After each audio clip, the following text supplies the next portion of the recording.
What's up, everybody? I'm John Middlekauff. You know what I need you to do. Subscribe to our YouTube channel. We got content for days reacting to every NFL game all the time, every single day. Subscribe, like the videos. Let's go. Okay, Kauff on campus. Love doing this. I love watching Saturday football. Like Sunday football is a little not stressful, but I just feel so obligated to keep track of absolutely everything going on, taking notes, getting ready for Colin, then getting ready for the night game and putting shows together. Saturday is much more like play golf in the morning, work out in the morning, have some beers, have some cocktails, and just kind of enjoy it, but still gamble on it and just have a good time and tweet about it and text my friends about it. But Saturday night was pretty awesome. That place, what a cool game. Like it felt when Georgia, Alabama, I turned on the game with like 30 minutes intro, and I never watch. College is different, but like in the NFL, I don't watch pregame shows. No shade at anyone on them. I'd rather do something else with my time. When the game starts, it starts. But in college, the buildup of game day, they had Saban on the set. They had game day on campus. Like literally before the game, Reese was Joey Galloway or Desmond Howard and Saban. It just felt really, really big. And I saw today that the ratings for that game was the highest rated primetime game in 7+ years, which happened to also be Alabama against Florida State. But that was opening weekend. So to get a game with that much buzz, that much hype uh, toward the end of September, a conference game, it just felt special. And then the way it started, your jaw just dropped. Like, listen, you guys know where I stand on Kalen DuBois, but to go up that fast and you just start thinking, are they going to beat this team like 50-10? And then for Georgia to come back, they're down 33-15 with 10 minutes left to go in the game. You got Carson Beck, who just had one of the worst resume building games you'll ever see when it mattered. Like that was a negative, not a positive. I don't care what happened in the fourth quarter with NFL scouts. But then Williams at the end to make that play, he's 17 years old. It was awesome. It really was. And I think college football right now, those teams have always, they don't play each other every year because they're on separate sides of the division, but I don't even think they have divisions anymore, but you know what I mean. I do think as we consolidate more and more, you'll just get more of that. And Collins talked about it. Me and him talked about it on his pod a couple weeks ago. You can't really argue that these matchups are just better. Even Wisconsin, USC. Wisconsin's not very good, but they came to play and they were winning the game in the first half. And you start thinking to yourself, is USC going to drop this game? Is this really going to happen? And before that might have been, USC, Arizona State, which I do miss, but I can't be. I don't even know the right way to describe it. I just have to be honest and say this way is better, and it's only going to get better. And then I read a headline today that, and listen, I would say, Kalen DuBois doesn't need to win the Natty this year, right? I would say that game alone was just a pretty incredible moment. He makes it to the playoffs. He wins a playoff game. That's an incredible start, replacing a legend. Steve Sarkisian, because he turned down Alabama last year, gets a huge contract extension and clearly resurrected that program. And I've been hard on Sark a lot of years. I still, given the old rules, I wouldn't like them as much because I think it's very difficult for the way he coaches to establish a super hard physical identity. I think it's always kind of been a problem for him on defense. But because of NIL and he has one of the largest budgets, he can just buy his way there. And listen, the rules are the rules, and he's taking advantage of them. But you could argue the guy that has the most on the line, and they're technically the betting favorite right now, is Ryan Day. Uh, I would say anything less than being in the national championship game is going to be a huge disappointment for that program. So you could argue that he has more pressure on him than anyone else. And the way Oregon's looked this year, I would imagine when they end up playing, Ohio State's going to be favored and win that game. Ohio State's not losing to Michigan. They're probably going to run the table in the Big Ten and then the Big Ten championship game and be the 1 or 2 seed coming into the playoffs. So the pressure is just going to be immense. And obviously they're really, really good. I mean, they got an NFL roster because like Texas and Oregon, like they just have incredibly high NIL budgets. And if you have a high NIL budget, you might as well take advantage of it and buy the sweet players. So now who am I taking? Because I was thinking about this. DeBoer, 3 of his last 4 games, he beat Dan Lanning, who we could see in the playoffs. He beat him 3 times. He beat Sark as an underdog with, probably man for man, pretty equal teams. And then he just also equal teams kicked Kirby's ass. I know the final score was close, but 33-15 with 10 minutes to go in the fourth quarter. Well, the one guy that beat him, Jim Harbaugh, is now on the Chargers. So what game is Alabama going into with this head coach and having a disadvantage? Now, they might not have guy for guy as good of a team as Texas or Ohio State, but I've seen him beat Sark in a game as an underdog with, no defense. And Ryan Day, I'm sorry, like if you gave the top 25 programs in this country AD the opportunity to hire one of those 2 guys, I think it'd be like 90% DeBoer. Not saying that Ryan Day isn't good, but I don't know if he can build something from scratch. I've seen Kalen do that at Washington. From nothing to something. 2 years later, they're in the Natty. Well, I'm seeing DeBoer right now take over a program that he was born on third base, Alabama. And he's kicking ass and taking names. So he's doing exactly what Ryan Day's doing.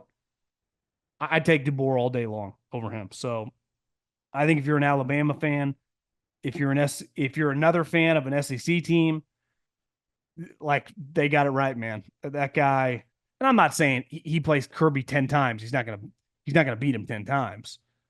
But it's pretty clear he's every bit as equal immediately. Boise State. Now, listen, what Travis Hunter is doing, end up being the Heisman, no issue with it. Travis Hunter probably should be the Heisman just based on the guy never comes out of the game. And he's just an incredible player. The powers that be, the elites in college football, and listen, I've lived it being a non-Power 5 guy when I worked at Fresno State. I get you look down upon the smaller conferences. They don't play the same schedule. They don't generate the revenue. They don't do the TV ratings. But Ashton Jeanty at Boise State right now, he has 82 carries for 845 yards. For those of non-math majors out there, he's averaging over 10 yards a carry. And he has 13 touchdowns. They've played 4 games.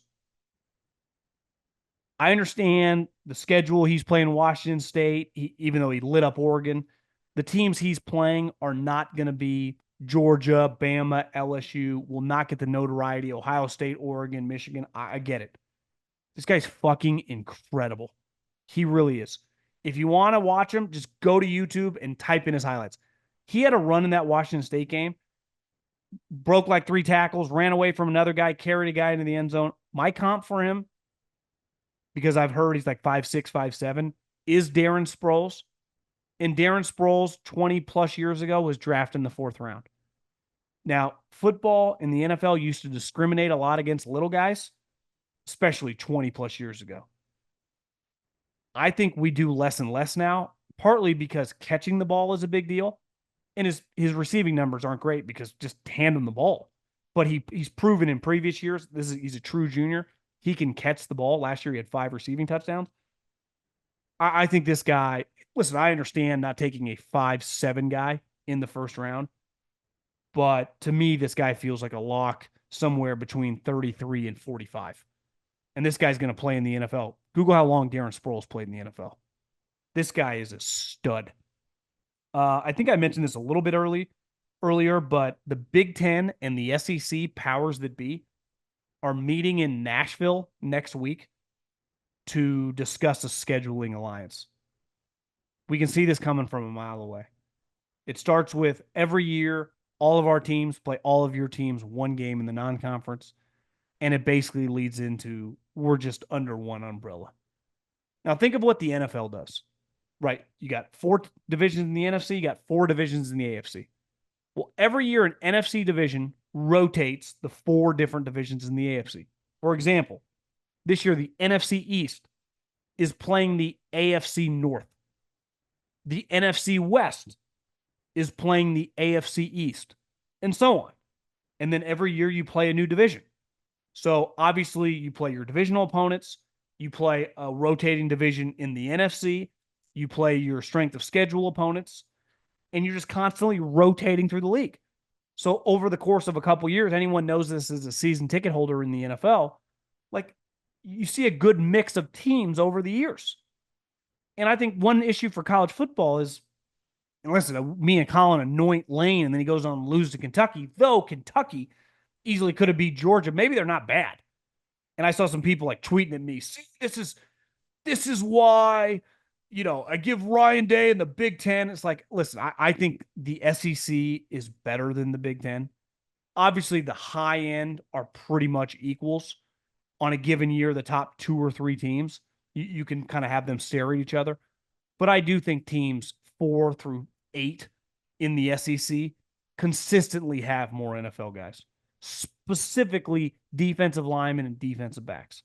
So when you get them on the right day, it makes them difficult. Why did Kentucky give Georgia and then Lane trouble?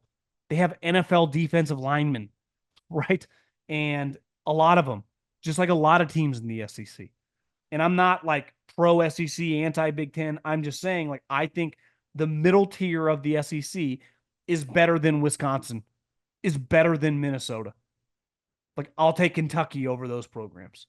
Not necessarily like in theory, like Wisconsin should be a cooler football program. But in 2024, those programs, the players which they get, I feel more confident in them in terms of judging the depth of your conference. But I want to see these schools play each other. You want to talk shit about the SEC, half their programs refuse to play anybody beside the SEC games because they go, well, look at the SEC schedule. And you got Lane scheduling, Cal Poly, Arizona School of the Mines, and, the School of the Blind and the Deaf. And then all of a sudden you play real games like we didn't even know if you're good or bad. I mean, we know they're not probably as bad as they look, but they're not as good as they've looked either.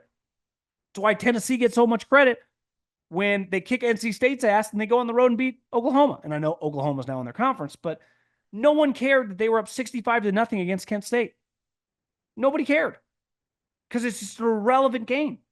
And the faster we can get away from all this, like those games should not exist. I've said forever, the Boise States, the Fresno States, the San Diego States, Appalachian State, before they bumped up, I got no issue with you playing a game against those guys. But playing the D1AA opponents is an embarrassment to everyone involved, to your players, to your administration, to your fans. It's useless. Imagine if, like, you know what? The Steelers are going to play a USFL team this week. It's like they need a breather before they play the Ravens. That's essentially what's happening here. It really is.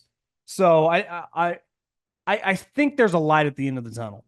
Now, how we get there, how fast we get there, who knows? This is college football.